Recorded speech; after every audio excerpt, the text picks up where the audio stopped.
முருகன் உங்களுக்கு துணையாக இருந்தா இந்த அறிகுறிகள் கண்டிப்பா வந்திருக்கும். முருகர் உங்களுக்கு துணையாக இருக்கிறார் என்றால் முதலில் அவரின் ஞாபகம் வந்து கொண்டே இருக்கும். எதற்கெடுத்தாலும் முருகா முருகா என்றும் ஓம் சரவணபவ என்றும் கூறுவீர்கள். அவர் மீது அன்பு அதிகரித்துக் கொண்டே போகும். அடுத்தாக வேல் சேவல் மயில் இதெல்லாம் பார்க்கும்போது உடனே முருகர் ஞாபகம் வந்துவிடும். அது மட்டுமில்லாமல் வேல் சேவல் மயிலை அதிகமாக பார்த்து கொண்டே இருப்பீங்க.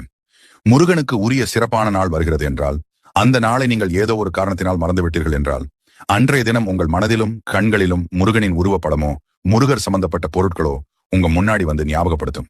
இது மாதிரி உங்களுக்கு நடந்திருக்கப்ப போய் காலண்டர் பாத்தீங்கன்னா அன்னைக்கு முருகருக்கு உகந்த நாளாக தான் இருக்கும். விசாக நட்சத்திரம், கிருத்திகை, செவ்வாய்க்கிழமை, சஷ்டி இது மாதிரி ஏதோ ஒரு நாளாக இருக்கும். நீங்க ஒரு கஷ்டத்துல இருக்கும்போது உங்களுக்கு உதவி செய்ய ஒருத்தவங்க வருவாங்க.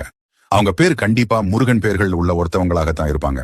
அடுத்து மனசுக்குள்ள ஏதாவது ஒண்ணு போட்டு குழப்பிட்டு இப்ப நம்ம எடுத்திருக்கக்கூடிய இந்த முடிவு சரியா தப்பான்னு குழம்பி தவிக்கும்